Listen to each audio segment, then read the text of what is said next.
जन्म किंवा मरण हे जरी कुणाच्या हातात नसलं तरीसुद्धा असं म्हणतात की जो कलाकार ज्या क्षेत्रामध्ये नावाजलेला असतो त्या क्षेत्रामध्ये कार्यरत असताना जर त्याचा मृत्यू झाला तर तो मृत्यू भाग्याचा समजला जातो. आणि उदाहरणं द्यायची झाली तर एखादा योद्धा आहे, तो योद्धा रणांगणावर युद्ध करत असताना जर मरण पावला किंवा एखादा नट रंगभूमीवर किंवा पडद्यावर काम करत असताना शूटिंग दरम्यान जर त्याचा मृत्यू झाला तर ते मरण.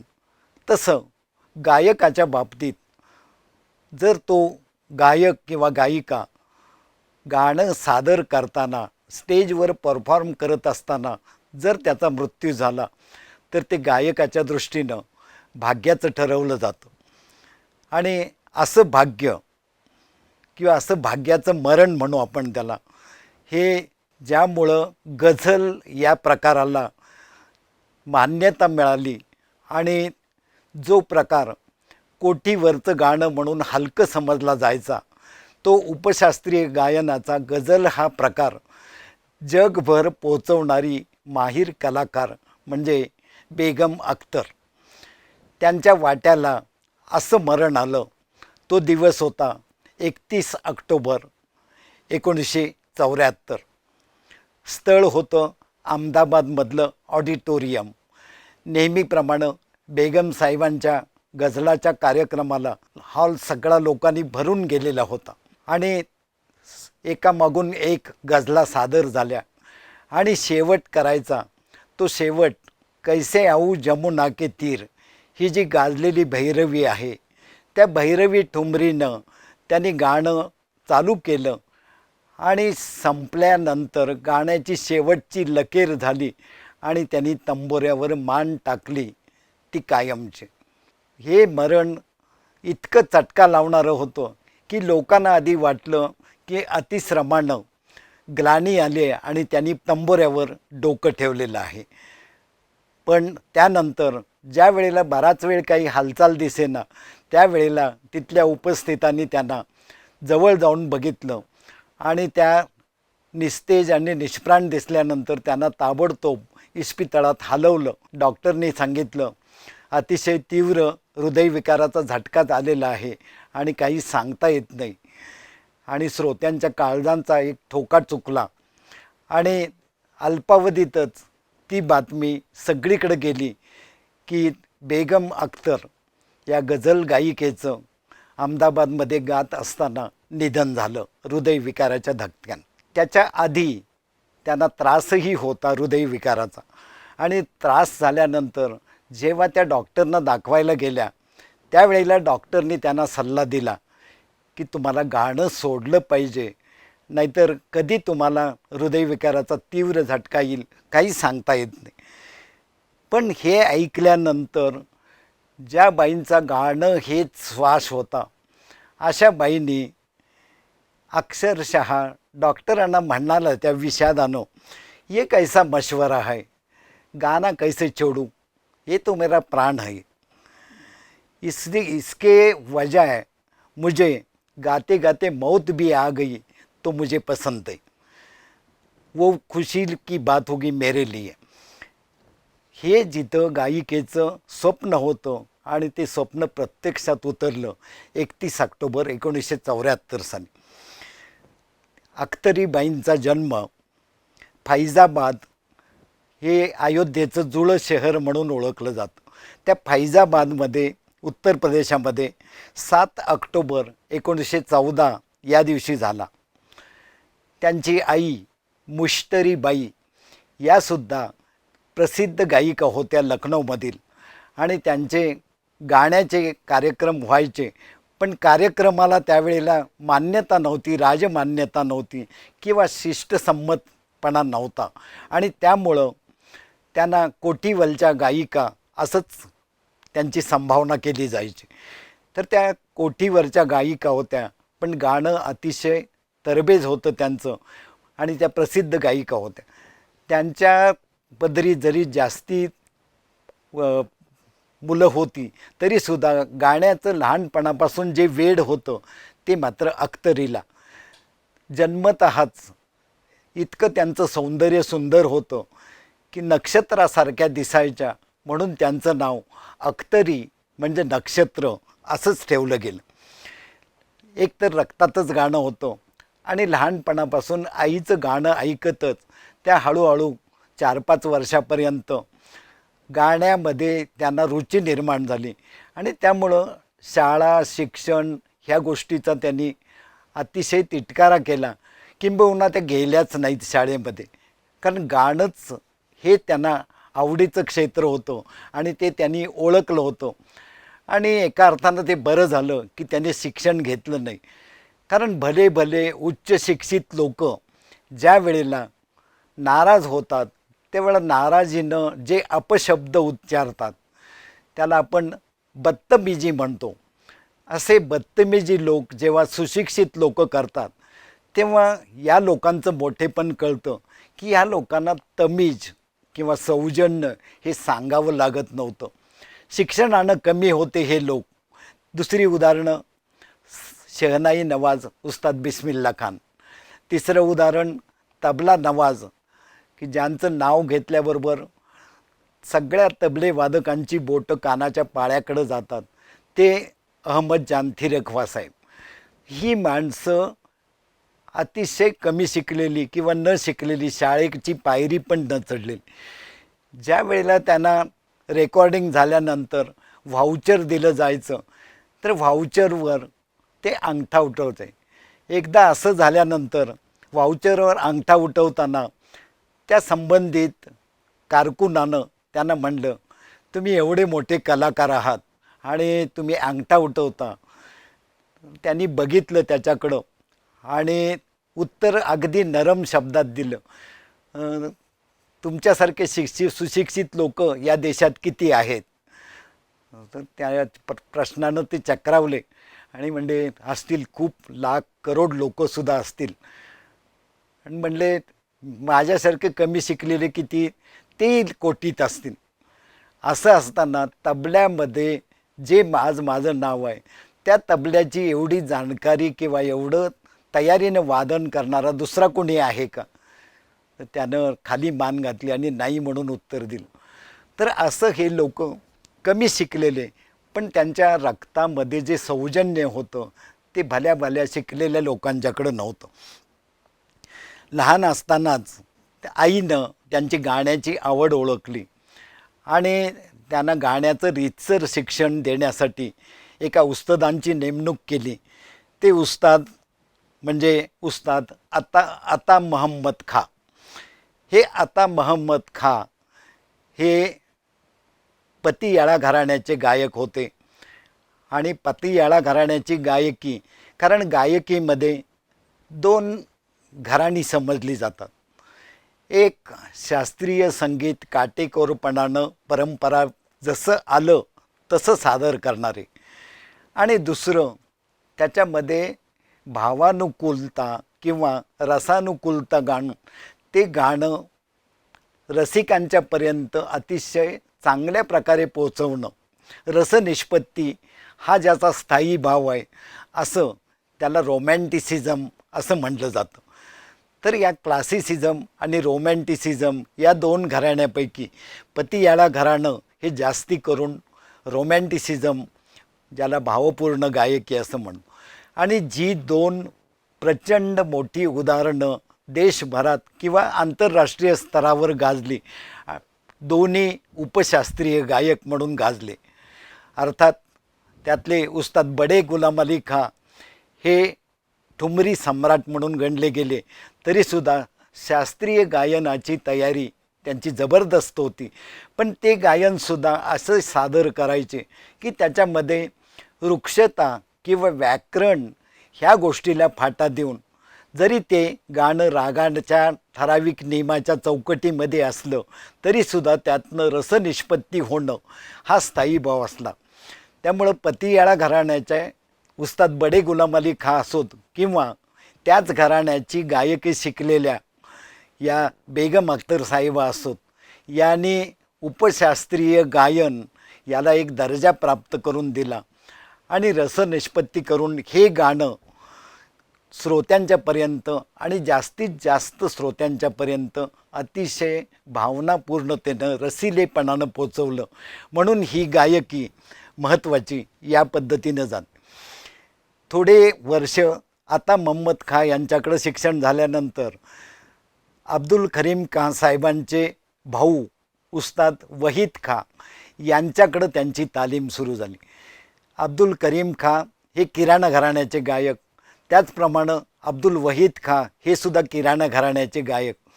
आणि हे घराणं हे सौंदर्यपूर्ण गायकी मांडणारं घराणं. तर पुढची तालीम अब्दुल वहीद खां साहेबांच्याकडून घ्यायला सुरुवात केली आणि अशा प्रकारे त्यांची तालीम जवळजवळ 8 वर्ष या 2 उस्तादांच्याकडे झाली.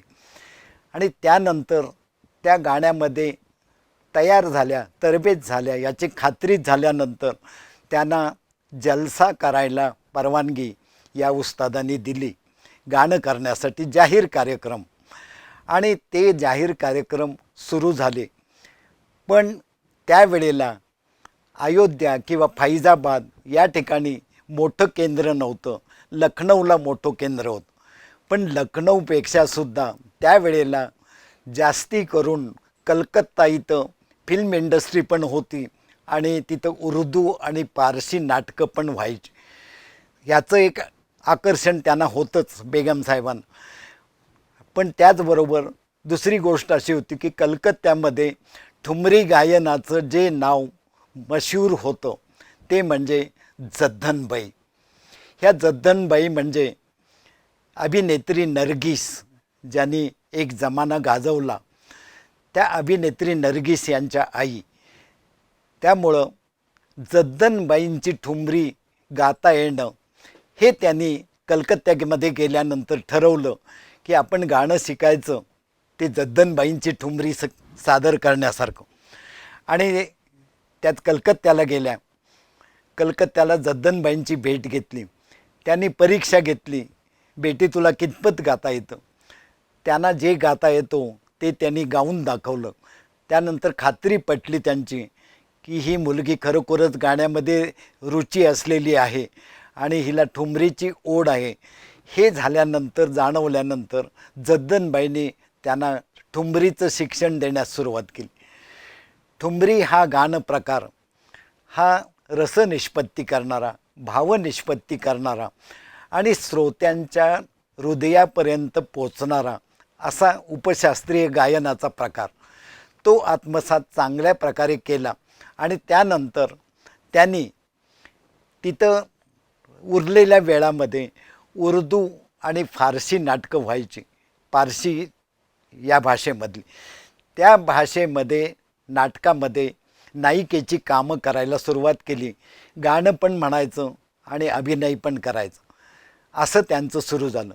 आणि या सुमारास त्यांची गाण्याची तयारी व्यवस्थित झाल्यानंतर मेगाफोन कंपनी ही HMV सारखीच दुसरी रेकॉर्डिंग कंपनी, तर त्या मेगाफोन कंपनीनं पहिल्यांदा बेहजाद लखनवी याची एक गझल त्यांना गाण्यासाठी सांगितली आणि ती त्यांची पहिली रेकॉर्ड समजली जाते.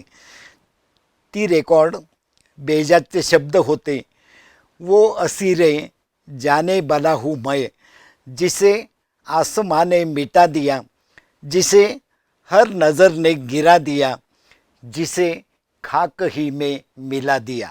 अशा पद्धतीची गझल बेहजादची आणि ती अतिशय उत्कटपणे त्यांनी सादर केली.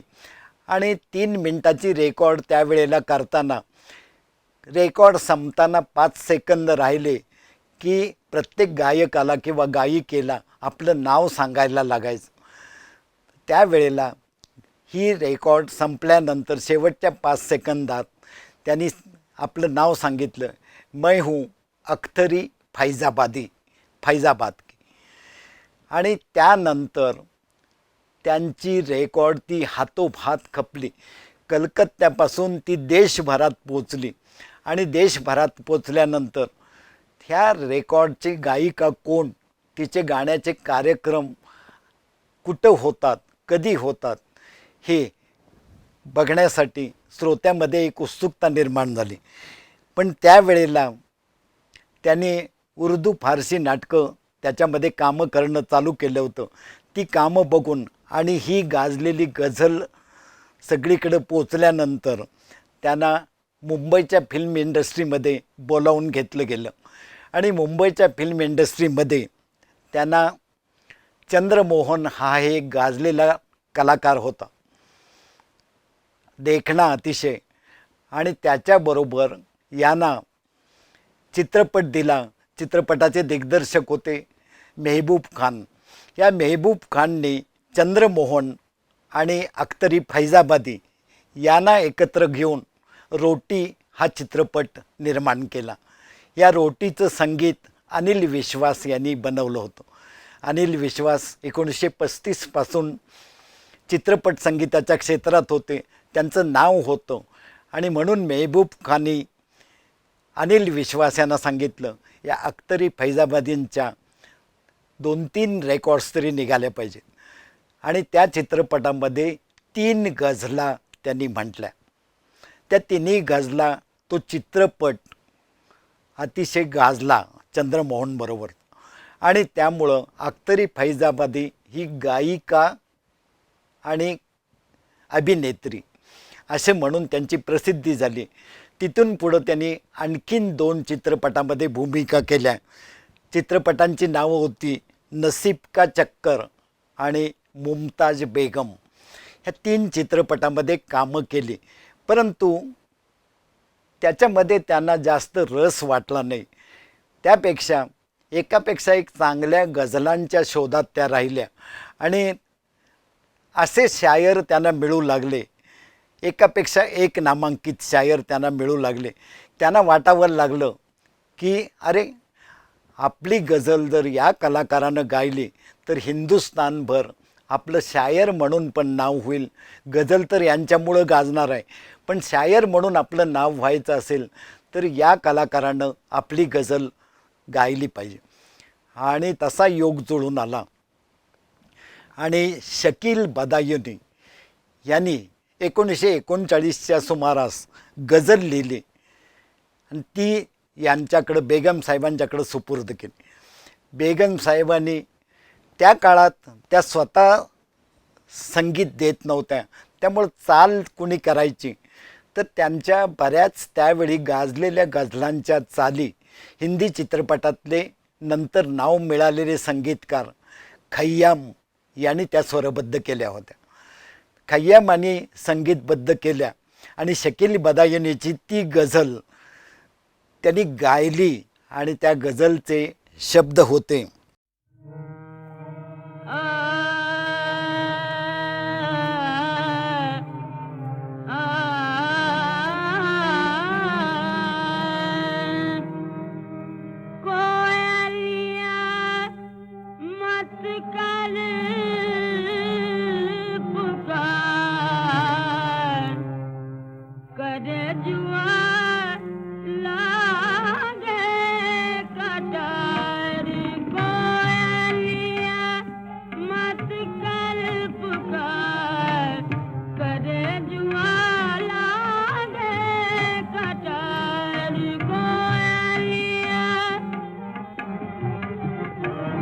ही गझल.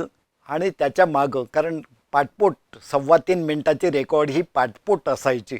एका बाजूला ही गझल आणि दुसऱ्या बाजूला आणखीन एक गझल, अशा 2 गझला त्यांच्या निघाल्या.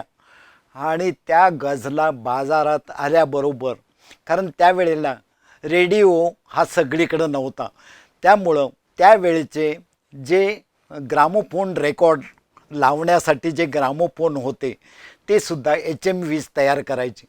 त्या ग्रामोफोनवर ह्या लाखेच्या तबकड्या 3.25 मिनिटाच्या वाजायच्या. आणि अशी ही तबकडी आली बाजारात.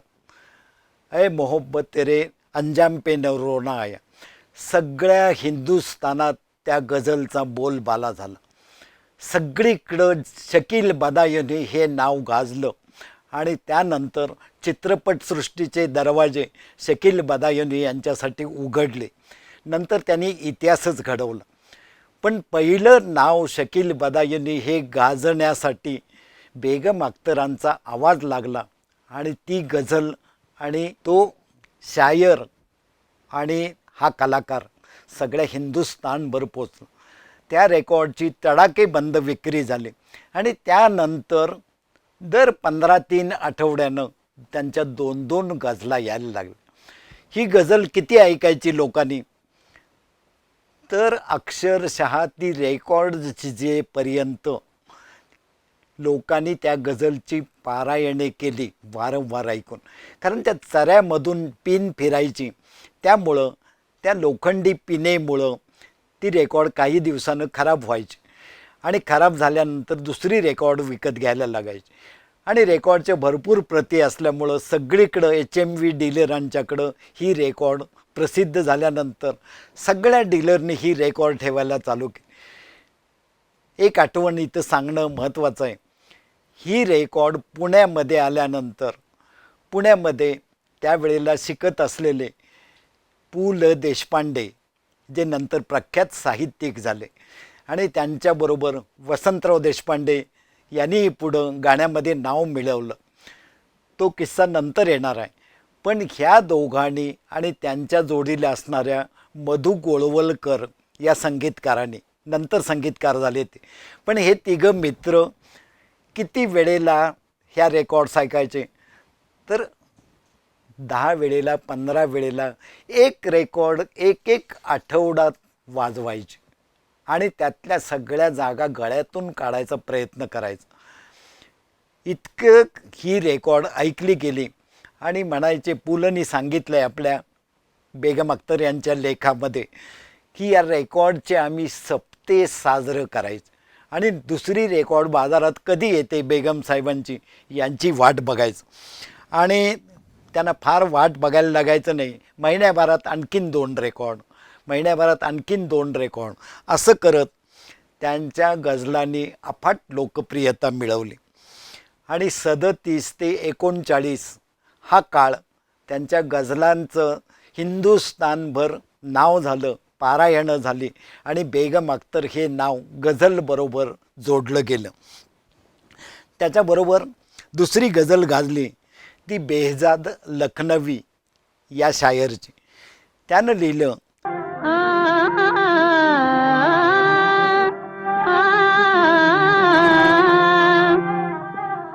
दीवाना बनाना है तो दीवाना बना दे, हाँ हाँ दीवाना बनाना है तो दीवाना बना दे, वरना कहीं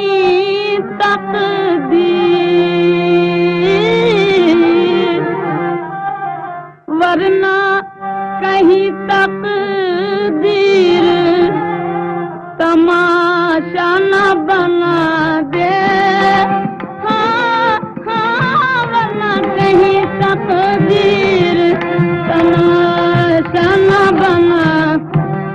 हे शब्द त्याने अशा काय आपल्या गळ्याच्या दर्दमध्ये भिजवून काढले की सगळ्यांना वाटलं की आपण सुद्धा दिवानं व्हावं, ह्या क्षमेचे परवाने व्हावे आणि या क्षमेवर आपण झेपावावं.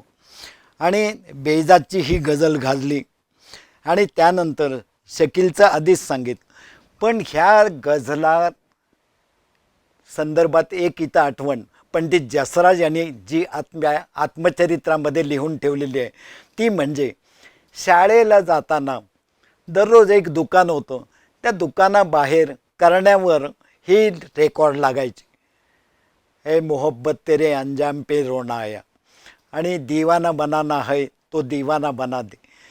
ह्या गझला दिवसभर तो मुलगा बसून ऐकायचा. शाळा तिथंच, दप्तर तिथंच अडकवलेलं आणि शाळेला दांडी, असं करून त्यांची शाळा सुटली. आणि वर्ष गेल्यानंतर परीक्षेनंतर घरच्यांना समजलं की हा मुलगा शाळेत गेलेलाच नाही. कुठं गेला होता ह्याचा तपास केला तर त्यांना समजलं हा मुलगा दररोज त्या गाण्याच्या दुकानाच्या बाहेर ह्या गजला ऐकत बसतो. आणि इथून पुढं जसराजना गाण्याचा छंद लागला आणि त्यांनी गाण्याचं रीतसर शिक्षण घेतलं आणि ते महान गायक झाले. पण ह्या शमावर झेपावणारे जे परवाने होते ते असंख्य होते. त्या संदर्भातला एक किस्सा इथं सांगावासा वाटतो.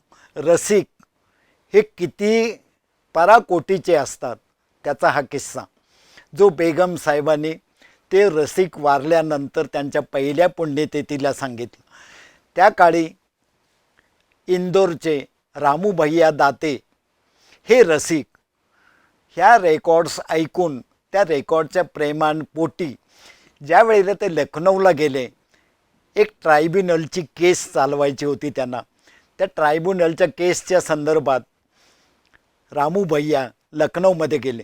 दिवसभराचं काम संपल्यानंतर ते पत्ता शोधत रात्री जेवण वगैरे केलं, पत्ता शोधत लखनौमध्ये गेल्या आणि अख्तरी मंजिल कुठं आहे ते शोधत गेल्या. शोधत गेल्यानंतर तिथं दरवाजावर थाप मारली. थाप मारल्यानंतर एका बाईने दार उघडलं. त्या बाईने सांगितलं क्या काम है, तर ते अख्तरी बाई यहाँ रहता है, तर हाँ मुझे गाना सुनना है उनका. गाना सुनना है म्हटल्यानंतर अभी गाना ख़त्म हो चुका है और वे आराम फरमा रही है असं सांगितलं. तर ते आजीजीला आले आणि काकुळतीनं त्याने सांगितलं, उनको कह देना मैं बहुत दूर से आया हूँ, इंदौर से आया हूँ और सिर्फ उनका गाना सुनने आया हूँ. हे ऐकल्यानंतर त्या बाईंना काय वाटलं, त्यांनी जाऊन तो निरोप अख्तरीबाईंना दिला. आणि त्यावेळेला त्या पेशेवार गायिका म्हणजे अदाकारी करायची आणि गाणं म्हणायचं अशा पद्धतीच्या गायिकांना पेशेवार गायिका समजलं जायचं. आणि ते गाणं ऐकण्यासाठी त्या तयार झाल्या. 15-20 मिनिटानं दिवाणखान्यात आल्या. बघितलं, त्यांना सलाम केला. सलाम केल्यानंतर त्याने सांगितलं, मैं इंदौर से आया हूँ और सिर्फ आपका गाना सुनने आया हूँ. कुछ पैसे भी से लाए हो, मैं तो पेशेवार गायिका हूँ, पैसा हो तो गाना सुनाती. ठीक आहे, थोडे बहुत लाया हूँ. थोडे बहुत लाया आहे म्हणल्यानंतर ठीक आहे म्हणले. बेगम साहेबांनी हार्मोनियम खोलली, हार्मोनियमचे स्टॉपर्स काढले, एक गाण्याची लकीर घेतली आणि षड्ज लावला. ते पहिला षड्ज ऐकला कानात भरून त्याने आणि पुढं गाणं चालू करणार तोपर्यंत त्याने दोन्ही हात आपले हार्मोनियमवर ठेवले. बेगम साहिब चक्रावल्या. ले मेरे से क्या कुछ गुस्ताखी हो गई? नहीं नहीं, गुस्ताखी नहीं. आपका ये जो पहला षड्ज है उसमें ही मेरे ये लाखों का है. मेरे पास अभी जो कुछ है वो आपको देता हूँ, बाकी गाना उतने पैसे लाने के बाद सुनूंगा. त्याने आपल्या थैलीतून पैसे काढले. कल्पना करा, 1940च्या सुमारात 20 रुपये पगारामध्ये महिन्यामध्ये कुटुंब चालत होतं. अशा काळामध्ये त्यांच्यासमोर थैलीतून 40,000 रुपये रामू भैया दातेंनी काढले, त्यांच्यासमोर ठेवले. म्हणजे मैं चलता हूँ, बाकी गाना मैं जब बाकी के पैसे लाऊंगा, एक सूर लाखों का है, तो बाकी का गाना लाख रुपये लाने के बाद ही सुनूंगा. त्यांना कळलं की हा रसिक हा अतिशय उच्च कोटीचा आहे आणि याला गाणं सुनावणं ह्याच्यासारखं दुसरं समाधान नाही. त्याने हात बाजूला केले, पैसे घेतले, ते बाजूला ठेवले आणि सांगितलं, मैं आपको गाना सुनाए बगैर जाने नहीं दूंगी. आपसे हमारा दोस्ताना हो गया, पैसा हो या न हो, पैसों की बात नहीं, लेकिन आप रसिक राज है. आणि असं म्हणून मग त्यांनी पुन्हा गाणं संबंध आपलं ऐकवलं. ते गाण्याची तृप्ती घेऊन, ती झिंगून या दोघांचं जे अद्वैत जुळलं ते त्यांच्या मृत्यूपर्यंत राहिलं. आणि ही पहिल्या भेटीची आठवण बरोबर रामू भैया दात्यांच्या निधनानंतर मुंबईमध्ये त्यांची पुण्यतिथी साजरी करायची होती. त्यावेळेला बेगम साहेब हजर होत्या. त्यांनी त्यांचा मुलगा जो नंतर भावगीत गायक म्हणून प्रसिद्धी झाला त्या अरुण दातेंना हा वडिलांचा किस्सा बाईंनी त्यावेळेला सांगितला. ऐसे थे हमारे रामू भैयाजी. ते इतके शौकीन होते अख्तरीबाईंच्या गाण्याचे की त्यांनी आपल्याजवळ एक सुगंधी सुपारी ठेवली होती आणि त्या सुगंधी सुपारीला नाव ठेवलं होतं अख्तरी. इतकं पराकोटीचं रसिकता या माणसाकडं होती. आणि तीच गोष्ट वसंतराव देशपांडेंच्या बाबतीत 1937-38च्या सुमारास बाईंचं बऱ्यापैकी नाव झालं होतं. 1-2 रेकॉर्ड पहिल्या गाजल्या होत्या आणि त्यांचं गाणं नागपूरमध्ये ठेवलं गेलं. नागपूर मराठी भागाला, थोडाफार हिंदी भागाला विदर्भाचा आणि तो मध्य प्रदेशला लागून असल्यामुळं बऱ्यापैकी हिंदी भाषिक लोक असणारा असा पट्टा. त्या नागपूरमध्ये त्यांचं गाणं एका हॉलमध्ये ठरवलं गेलं. त्या हॉलमध्ये गाणं म्हणताना ते असरदार गाणं, त्या गाण्या कसं असायचं त्यांचं, उत्तम प्रकारे पेशकारी, संथ लय, न्यास किंवा ज्याला ठेराव म्हणतात गाण्यातला तो व्यवस्थित घेतलेला, तानांचा लगाव आणि हे सगळं असूनसुद्धा त्यांचं गाणं हे भावानुकूल असायचं. नागपूरमध्ये गाताना त्यांनी जी गझल निवडली होती ती गझल होती हो गई बेरिया आवन की. आणि हो गई बेरिया पिया के आवन की यामध्ये हो गई ही जागा गेल्यानंतर तिथं एक त्यांनी बेहलावा घेतला आणि त्या बेहलाव्याला बाकीच्या लोकांच्या लक्षात आलं नाही. पण एका 14-15 वर्षाच्या खाकी हाफ पॅन्ट आणि पांढरा सदरा खोचलेला अशा पद्धतीच्या शाळकरी मुलानं त्या आलापाला बेहलाव्याला दाद दिली. बेगम साहेबांनी चमकून बघितलं, एवढी जाणकारी असणारा कोण आहे हा रसिक. त्यांनी बघितलं तर त्यांना दिसलं की 14 वर्षाचा शाळकरी तरुण होता. खाकी हाफ पॅन्ट आणि पांढरा शर्ट असा त्याचा पेहराव होता आणि त्यानं ती दाद दिली होती. ते झाल्यानंतर त्यांनी त्याला बोलावून घेतलं. कार्यक्रम संपल्यानंतर लक्षात ठेवलं होतं तो तरुण कुठं बसलेला आहे आणि त्याला बोलावून विचारलं, तू फक्त दाद दिलीस, बाकी कोणीही दाद दिलं नाही, कुणाच्या लक्षात आलं नाही, तुला काय माहिती? कारण ही दिल्लीच्या कव्वाल बच्चे घराण्याची मेरखंडी आलाप मी घेतला होता. आता हा कव्वाल घराण्याचा जो आलाप आहे तो कुणाला इथं माहिती असण्याची शक्यता दिसत नाही मला. पण तू त्याला दाद दिलीस, तुझं शिक्षण कुठं झालेलं आहे काय? बेगम साहेबांनी हे सगळं साध्या हिंदीत विचारलं. पण त्या तरुणानं, शाळकरी तरुणानं त्यांना उत्तर दिलं, त्यामुळं त्या चक्रावल्या. त्यानं चक्क अस्खलित उर्दूमध्ये त्यांना सांगितलं, मी माझ्या मामांच्याकडं लाहोरला होतो आणि असद अली खानच्या बरोबर मी तालीम घेतलेली आहे आणि त्यांच्याकडून थोडंफार गाणं शिकलो. त्यावेळी मला हे मेरखंडी आलाप, दिल्लीच्या कव्वाल बच्चे घराण्याची खासियत त्यांनी शिकवली होती आणि म्हणून ती ताण तुम्ही घेतल्यावर, तो बहिलावा तुम्ही घेतल्यानंतर मला राहवलं नाही, मी पटकन दाद दिली. तिथून पुढं त्यांनी लक्षात ठेवलं नागपूरच्या त्या तरुणाला आणि त्यानंतर त्यांचं एक अद्वैत तयार झालं. तो भाग नंतर येईल. पण 38-39च्या सुमाराला ज्या वेळेला त्या गझलचं रेकॉर्डिंग करायला HMVच्या स्टुडिओत यायच्या, त्यावेळेला त्या उतरायच्या कुठं? तर त्या उतरायच्या मुंबईच्या केनेडी ब्रिज हा भाग, जिथं जास्त करून वेश्यावस्ती होती आणि त्या वेश्यावस्तीमध्ये तिथं त्या उतरायच्या आणि त्यांना शिकवणारे उस्ताद बडे गुलाम अली खां साहेब असोत किंवा इंदोरचे आमिर खां साहेब असोत, हे सुद्धा त्या गणिकांच्या घरी मुक्कामाला असायचे आणि तिथं उतरायचे. कारण एकतर त्या त्यांच्या शिष्या होत्या, दुसरी गोष्ट त्या त्यांची उत्तम खातिरदारी करायच्या. त्यांच्या सगळ्या आवडीनिवडी लक्षात ठेवून त्यांचं सगळा पाहुणचार त्या उत्तमरित्या करायच्या. वर त्यांना बिदागी मिळायची, ती बाहेर कुठंही न बिदागी त्यांच्याकडून मिळायची.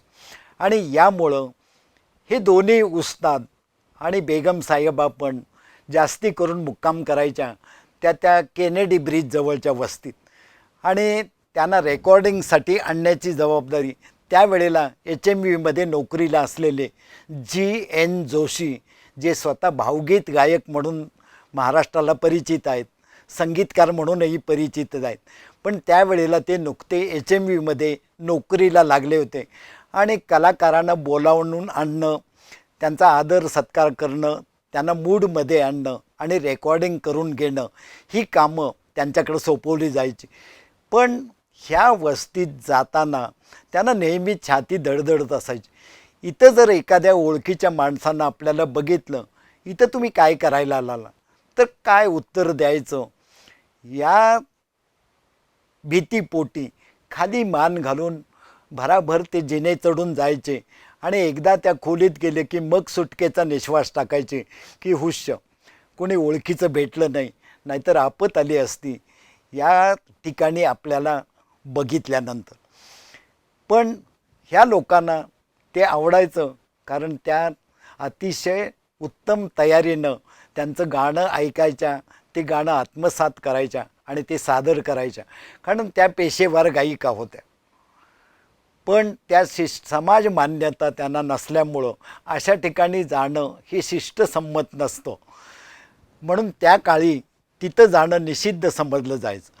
पण हे करताना एकदा बेगम साहेबांना रेकॉर्डिंगसाठी तिथून आणलं आणि आल्यानंतर ते HMVचे प्रमुख जे होते ZA बुखारी साहेब म्हणून, ते बुखारी साहेब त्यांनी बेगम अख्तरना गझल नवाज किंवा गझल सम्राज्ञी अशी पदवी दिली होती, उपाधी दिली होती. आणि त्यांना बोलावून आणून सांगून, त्यावेळेला HMVचा उद्देश होता की ईद तोंडावर आहे आणि अशा सणाच्या निमित्तानं आपण जर काही, जसं ठुमरी, गझल, दादरा हे विविध प्रकार आहेत, त्या प्रकारे कव्वाली आणि नात हे धार्मिक प्रकार मुस्लिम समाजाला फार आवडायचे आणि त्या रेकॉर्ड हातोहात खपायच्या. बेगम साहेबांच्या आवाजात एखादी नात करावी, रेकॉर्ड करावी म्हणून त्यांना बोलावलं GN जोशींना सांगितलं. GN जोशी नेहमीप्रमाणे धडधडतं हृदय घेऊन त्यांच्याकडे गेले, त्यांना घेऊन आले. रेकॉर्डिंगची तयारी झाली आणि अचानक ध्यानीमनी नसताना बुखारी साहेब कुठंतरी तेवढ्यात बाहेर गेले होते. बेगम साहेबांना तिथला दुसरा एक अधिकारी म्हणाला, तुम्ही काय करा, इथं जे नात म्हणणारे भेंडी बाजारवाले गायक आहेत, इस्माईल आझाद आणि युसुफ आझाद, त्यांचे नात ऐका आणि त्याप्रमाणे तुम्ही नात गा, म्हणजे त्याची विक्री भरपूर होईल. हा सल्ला देताना त्या ग्रहस्थाला जरासुद्धा असं वाटलं नाही का आपण एवढ्या मोठ्या कलाकाराला एखाद्याची नक्कल करायला सांगतो. त्या बेगम साहेबांचा सगळा मूड गेला, त्या बाहेरच पडल्या तिथून. जोशी साहेबांना सांगितलं आज का रेकॉर्डिंग कॅन्सल करतो. जोशी साहेबांनी ओळखलं आणि तिथं गेल्या आणि त्यांना सांगितलं GN जोशींनी. वास्तविक असा अधिकाऱ्याने त्या बोलायला नको पाहिजे होतं, पण बेगम साहेब गुस्स्यात होत्या. त्यांनी एवढंच म्हणले, आखिर ये कूडों के बादशाह यहाँ आते हैं किस लिए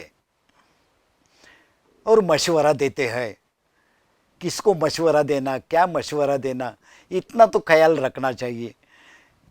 असं म्हणून त्यांनी तमीज आपली न सोडता GN जोशींना उत्तर देऊन त्या दिवशीचं रेकॉर्डिंग रद्द केलं. तर हा किस्सा पण त्यांनी आपल्या पुस्तकामध्ये सांगितलेला आहे ही बेगम अख्तरना सल्ला देणारा अधिकारी म्हणजे त्याची कशी संभावना केली, पण तरीसुद्धा आपलं सौजन्य न सोडता. त्यानंतर 39 नंतर 1944 पर्यंत 5 ते 6 वर्ष त्यांच्या प्रत्येक गझलाचा कार्यक्रम जिथं जिथं व्हायचा त्या त्या ठिकाणी एक रसिक देखणे असे, अर्थात मालदारही होते, ते तिथे हजर असायचे आणि ते बेगमना प्रत्येक गाण्याचा कार्यक्रम झाल्यानंतर योग्य ठिकाणी दाद द्यायचे आणि त्यांची वाहवा करायचे. हे बघितलं त्यांनी. 1 कार्यक्रम, 2 कार्यक्रम, 3 कार्यक्रम, प्रत्येक कार्यक्रमाला ते गृहस्थ हजर असे. एकदा त्यांनी विचारलं, आपका परिचय? आपका परिचय म्हणल्यावर त्यांनी सांगितलं, बैरिस्टर इश्तियार अहमद, मैं आपके गज़लों का दीवाना हूँ. जहाँ भी आपका कार्यक्रम रहता है वहाँ टिकट निकालता हूँ और गाना सुनने को आता हूँ. मुझे आपकी गज़ल बहुत पसंद है. गज़ल हो, ठुमरी हो और दादरा हो, ये सब मुझे बहुत पसंद है. एवढं सांगितल्यानंतर बेगम साहेबसुद्धा त्यांच्या प्रेमात पडल्या आणि हे त्यांचं प्रेम प्रकरण तब्बल 5 ते 6 वर्ष चालू होतं. आश्चर्य वाटतं. आणि हे कसं होतं की त्या अर्थाचा एक शेर शायर मीर तकी मीर यानं लिहिला की त्यांचं हे प्रणयाराधन जे चाललं होतं त्यांना अनुलक्षून हा शेर होता. दिल की बात कही नहीं जाती, चुपके रहना ठाना है, हाल अगर है ऐसा ही तो जी से जाना जाना है. अशी हाल त्यांचे त्या उर्दू शेरामधून व्यक्त केले आणि तेही बेगम साहेबांनी गायले. आणि शेवटी त्याची परिणती 1944 साली बेगम साहेबांचा निकाह बॅरिस्टर इश्तियार अहमद या रसिक गृहस्थाशी झाला. एक तर त्यांचं खानदान अतिशय उच्च, दुसरी गोष्ट त्यांचे घराण्याचे रीतिरिवाज असे होते की तिथं गाणं वगैरे अशी अतिशय निषिद्ध होतं. हे एकदा घराण्याचं वळण समजल्यानंतर बेगम साहेबांनी स्वतःहून खुशीनं गाणं सोडून दिलं. का? घराण्याचे कुळधर्म पाळण्यासाठी किंवा रीतिरिवाज पाळण्यासाठी. आणि गाणं सोडलं. पण त्यानंतर काही दिवस खुशीचे संपल्यानंतर 1-2 वर्षानंतर त्यांना लक्षात आलं की आपल्याला मूल बाळ होत नाही. म्हणून त्यांनी तज्ज्ञ डॉक्टरांना दाखवलं आणि तज्ज्ञ डॉक्टरांनी आपलं मत दिलं की त्या मातृपद भूषवू शकत नाहीत. हे ऐकल्यानंतर त्यांना जो धक्का बसला त्या धक्क्यामुळं त्यांची तब्येत खालावली की आणि त्या अक्षरशः एखाद्या प्रेतवत भासायला लागल्या. जगायचं म्हणून जगायचं असं चालू झालं. हे जवळजवळ 42चा सुमार. तिथून पुढं 44 पर्यंत 2 वर्षात त्या अगदी थकल्या, निष्प्राण झाल्या. त्यांचं सगळं तेज मावळलं निव्वळ या एका धासानं की मी आई बनू शकत नाही. आणि हा जो दर्द होता तो जाणवल्यानंतर डॉक्टरने शेवटी सल्ला दिला की यातून आता जर त्यांना जगवायचं असेल तर त्यांना आवडत्या छंदातच गुंतवलं पाहिजे. स्वखुशीने सोडलेलं गाणं शेवटी डॉक्टरी सल्ला मांडला आणि बॅरिस्टर साहेब त्यांच्या पतींनी त्यांना सांगितलं, तू गाणं सुरू कर, नाहीतर मग तुझं जगण्याला काही अर्थ राहणार नाही, मरून जाशील.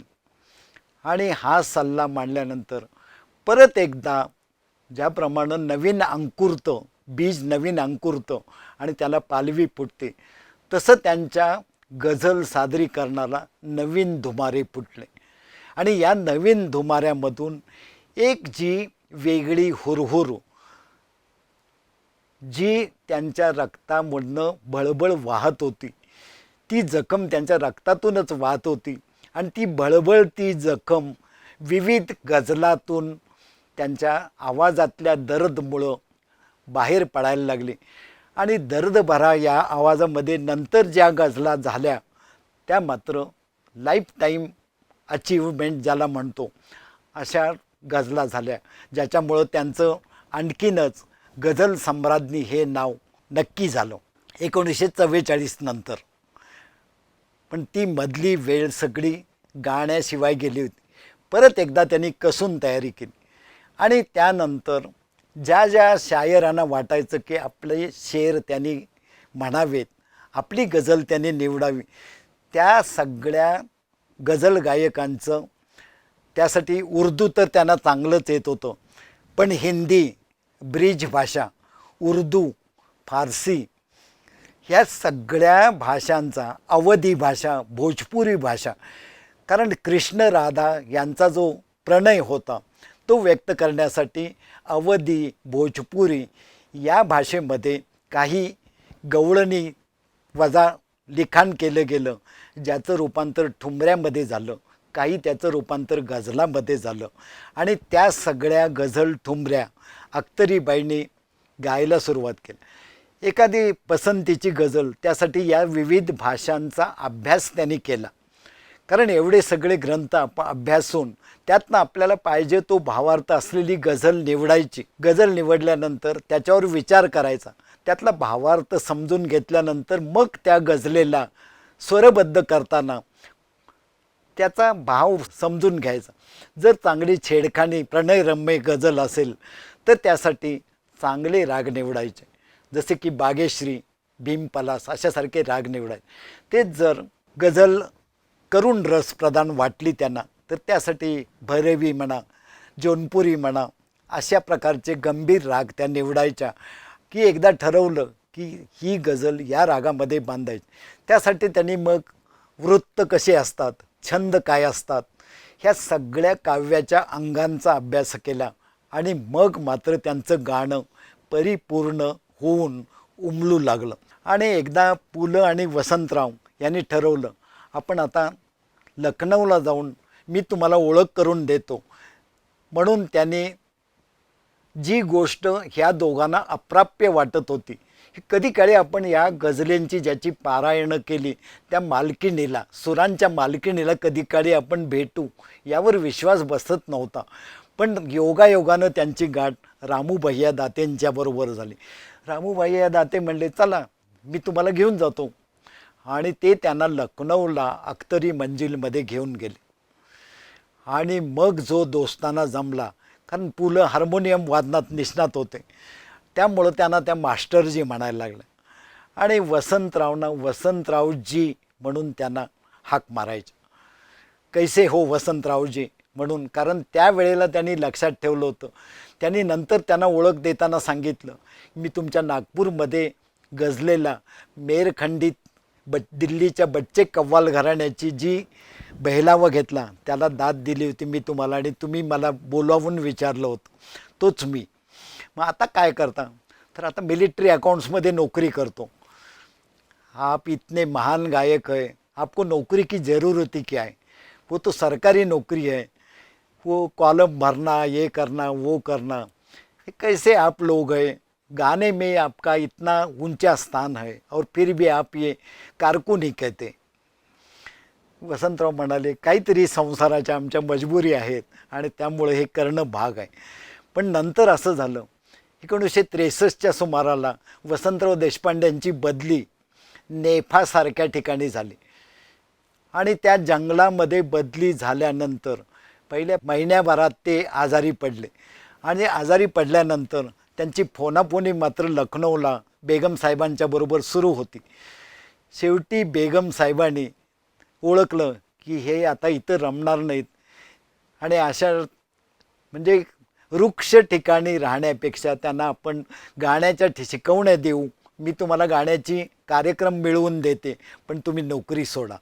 शेवटी त्यांनी तार केली, लखनौमधून त्यांनी तार ठोकली, स्टार्ट इमिजिएटली मदर सिरियस, आणि खाली BA बेगम अख्तर ह्याची आद्याक्षरं घातली.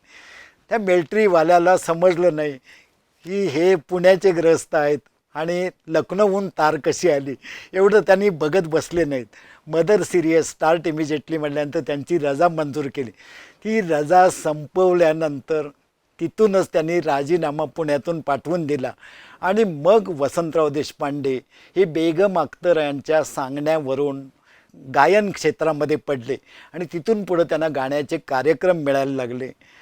आणि त्यानंतर इतिहास आहे, नाट्यसंगीतात घुसले, नाट्यसंगीतात नाव केलं आणि नाटक गाण्यामधल्या माणसाला परत नाटक गाण्यामध्ये आणण्याचं श्रेय बेगम अख्तरना जातं. तर ह्या तिघांना घेऊन रामू भैया दाते लखनौला गेले आणि ओळख करून दिली. आणि पुलंना त्यांनी सांगितलं, मास्टरजी कुछ फरमाइये हार्मोनियम पे. कुछ फरमाइये म्हटल्यानंतर त्यांनी भीमपलास रागातली एक सरगम वाजवली. ती ऐकल्याबरोबर बेगम अख्तरने पहिल्यांदा विचारलं, मास्टरजी हमारे बालगंधर्वजी कैसे है. म्हणजे त्या भीमपलासानं त्यांना बालगंधर्वांची आठवण झाली. इतकं या दोघांचं एकमेकावरचं प्रेम होतं गाण्यावरचं. आणि हे ऐकल्यानंतर मात्र त्यांचा दोस्ताना एकदम पक्का झाला. तिथं कोण कोण राहायचं, वसंतराव राहिले, त्याबरोबर पु ल राहिले, यांच्या जोडीला पुण्याचे सुरेशचंद्र नाडकर्णी. हे सुरेशचंद्र नाडकर्णी कोण, तर उर्दूचा गझलांचा त्यांनी अभ्यास केला होता. पण त्याच्यापेक्षा सुद्धा महत्त्वाचं म्हणजे ते ओळख सांगायची झाली तर प्रख्यात क्रिकेटर बापू नाडकर्णी, अष्टपैलू क्रिकेटर, तर त्यांचे भाऊ म्हणजे सुरेशचंद्र नाडकर्णी. तर ते असायचे. त्यांच्याबरोबर हिंदी फिल्म सृष्टीतले गाजलेले संगीतकार मदन मोहन हे असायचे. आणि हे सगळे त्यांच्याबरोबर गंमत बघा, वसंतराव देशपांडेंनी नोकरी सोडली पण बनारसला इंजिनियर होण्यासाठी गेलेला मधु गोळवलकर हा तरुण बेगम अख्तरांच्या गझलामुळे नादावला.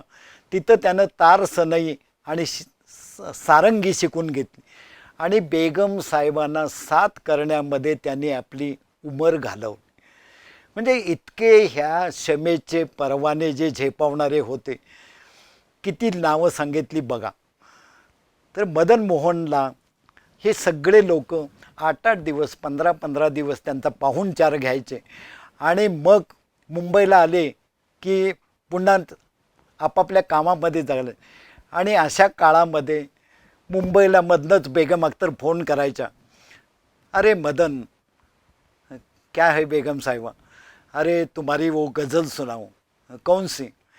भाई भाई चित्रपटामध्ये लता मंगेशकरकडून त्यांनी एक अप्रतिम गझल बांधली होती, ओ कदर जाने ना. ही ओ कदर जाने ना वो गझल सुनाओ. आणि मग मदन मोहन त्यांच्या फरमाईश पुरी करण्यासाठी टेलिफोनवर 15 ते 20 मिनटं आळवून ती गझल म्हणायचं. मूळ चालीशी सादर में राखून, पण तो स्वतः एक उत्तम रचनाकार असल्यामुळं ती गझल बेगम साहेबांना कशी पाहिजे त्या अंगानं कुलवत तो फोनवर म्हणून दाखवायचं. आणि त्यामुळं ओ कदर जाने ना ही त्यांची कायमची फरमाईश मदन मोहनला असायची. इतकी ही अजरामर रचना बांधली गेली आणि या सगळ्यांचं एक गट्टी झाली. आणि त्यामध्ये कोण नव्हतं, त्यामध्ये बापू नाडकर्णी जसं सांगितलं की त्यांचा भाऊ सुरेशचंद्र नाडकर्णी जो बेगम साहेबांच्याकडे जाऊन राहायचा, त्याचप्रमाणे मनसूर अली खान पतौडी हा क्रिकेट टीमचा भारतीय टीमचा कॅप्टन होता. बिशन सिंग बेदी हा बॉलर होता पण कॅप्टनही नंतर झाला. हे दोघं क्रिकेटर बेगम साहेबांच्या गझलाच्या कार्यक्रमाला आवर्जून जायचे. यदी फडके यांना आपण एक म्हणजे ज्यांना भारदस्त लिखाण म्हणतो असं लिखाण, हे काही कथा कादंबरी लिहिणारे नव्हते, मोठे मोठे ग्रंथ लिहिणारे होते. पण त्या यदी फडकेंनी बेगम अख्तरांच्यावर एका मैफलीचं वर्णन केलं. त्या वर्णनामध्ये यदी फडकेंनी सांगितलं, प्रत्येक गझल सुरू झाली ही गझल बेगम साहेबा जशा म्हणायच्या त्याप्रमाणे तो शेर पूर्ण करायला बरेच रसिक असायचे आणि ते प्रत्येकाची वाहवा घ्यायचे, पण त्यांच्या बरोबरीनं तो शेर म्हणायचे. असे रसिक त्यांना लाभले. त्या कार्यक्रमाचं वर्णन करताना जी गझल त्या गात होत्या ती गझल होती, कोई कहे ये गुलशन गुलशन लाख बलाये एक नशे मन. तर ते मी या प्रत्येक वेळेला या मुकड्यावर आल्या बेगम साहेबा, वाह वाह वाह वाह जिओ जिओ म्हणून दाद देताना शेवटी त्यांनी दोन्ही हात कानावर ठेवले. बस करो बेगम साहिबा, अब ये सहा नहीं जाता. ही इतकी व्याकुळता त्या पेशकशीमध्ये होती. गझल त्याच असायच्या, त्याच गझल प्रत्येक कार्यक्रमात त्या पेश करायच्या, पण श्रोते जसे मिळतील तसे प्रत्येक वेळेला त्यांची पेशकारी वेगळी असायची, वेगळ्या पद्धतीनं ते साकारायच्या. तर अशा रसिकाचं वर्णन यदी फडकेसारख्या मोठ्या लेखकानं केलेलं आहे की मला हे नाव नंतर समजलं. ही गझल ऐकली आणि त्यानंतर त्यांच्या गझलांची रेकॉर्ड माझ्याकडे आली आणि रेकॉर्ड ऐकल्यानंतर अरे आपण इतकी वर्षे होतो 74पर्यंत, म्हणजे आपण त्यावेळेला 24 वर्षाचे होतो, तरी पण कोल्हापूरसारख्या ठिकाणी त्यांचा गझलांचा कार्यक्रम झाला, पण ते आमचं समजण्याचं वय नव्हतं. 65-66 साली कोल्हापूरमध्ये एक रसिक होते मदन मोहन लोहिया. त्या मदन मोहन लोही यांनी बेगम अख्तर साहेबांना आपल्या बंगल्यावर बोलवलं, त्यांची खातिरदारी केली आणि त्यांना पन्हाळ्यावर घेऊन गेले. मोजके रसिक उपस्थित होते आणि त्या मोजके रसिकासमोर या वर्णन केलेल्या सगळ्या जेवढ्या गाजलेल्या गझला होत्या, ठुमऱ्या होत्या, त्या सगळ्या गझल ठुमऱ्या दादरा त्यांनी कोल्हापूर इथं पन्हाळ्याला लोहिया शेटजींच्या बंगल्यावर मोजक्या रसिकासमोर म्हणून दाखवल्या. पण एकदा असं झालं, दूरदर्शनवर नेहमी सकाळी कार्यक्रम लावताना आमच्या संग्रहातून अशी कॅप्शन आली. त्यावेळेला भरपूर चॅनेल्स नव्हते, दूरदर्शन फक्त एकच चॅनेल होतं, त्यामुळं चॅनेल बदलायची काय सोय नव्हती आणि त्या चॅनेलवरून आमच्या संग्रहातून मध्ये बेगम अख्तर हे नाव आलं आणि ते नाव आल्याबरोबर पटापट मी जे माझे 2-3 मित्र होते त्यांना फोनवरून सांगितलं, अरे पटकन दूरदर्शन लावा, आणि त्यांच्या संग्रहातलं बेगम अख्तर यांचं रेकॉर्डिंग लागलेलं आणि त्यांनी 3च गझला त्या अर्ध्या तासामध्ये जेवढं रेकॉर्डिंग होतं ते रेकॉर्डिंग दूरदर्शननं लावलं. अक्षरशः एखाद्या तबलजीनं जर चांगली जागा गेली, तुकडा घेतला, तर तिथं त्या योग्य जागी दाद द्यायच्या तबलजीला आणि दाद देताना कपाळाकडं हात 2 बोटं झुकवून न्यायच्या आणि त्यांना दाद द्यायच्या. सारंगीवाल्यानं व्यवस्थित साथ करून एखादी चांगली जागा घेतली तर सारंगीवाल्याला पण कपाळाकडं 2 बोटे नेऊन त्याला दाद द्यायच्या आणि शुक्रिया म्हणून पुटपुटायच्या. हे सगळं बघितलं आणि त्या 3 गझलांनी जो आनंद दिला त्यावरून लक्षात आलं की रेकॉर्डिंग जर इतकं चांगलं तर प्रत्यक्ष मैफल काय असेल. म्हणून मी यदी फडकेंनी सांगितलेल्या त्या मैफलीचं वर्णन केलं. आणि हे सगळं झाल्यानंतर आपण आता शेवटाकडं जाऊया. ज्या कार्यक्रमाचा आत्ता उल्लेख केला ते रेकॉर्डिंग झाल्यानंतर मी मित्रांना फोन केला, ऐकलं का? अरे कमाल झाली म्हणले, खरोखर कमाल. आज मी इतका खुश झालो की माझ्या मुलांना मी 50-50 रुपये बक्षीस दिले आणि वर आणि खाऊसाठी पैसे दिले. म्हणजे इतका तो खुश झाला त्या गझला ऐकून. मग हे लाईव्ह रेकॉर्डिंग जर असं तर प्रत्यक्ष मैफल म्हणजे काय असेल याची त्याच्यावरनं साधारण कल्पना येते, म्हणून हे वर्णन केलं. आणि मग शेवटी तो दिवस उगवला 31 ऑक्टोबरचा. अहमदाबादमध्ये मैफल रंगलेली असताना भैरवी कैसे आऊ जमुना के तीर ही सादर करतानाच त्यांना मरण आलं. आणि मी म्हटलं तसं हे भाग्याचं मरण, कारण गायकाच्या दृष्टीनं समोर उपस्थित श्रोते इतके असताना ते भैरवी संपल्यानंतर मान टाकणं आणि प्राण जाणं ह्याच्या इतकं भाग्याचं मरण नाही. आणि अशा या गझल सम्राज्ञी ज्यांना म्हणलं जातं त्या बेगम अख्तर यांच्याबद्दल मला जे वाटलं ते मनोगत मी व्यक्त करतो. नमस्कार. आ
कुछ बात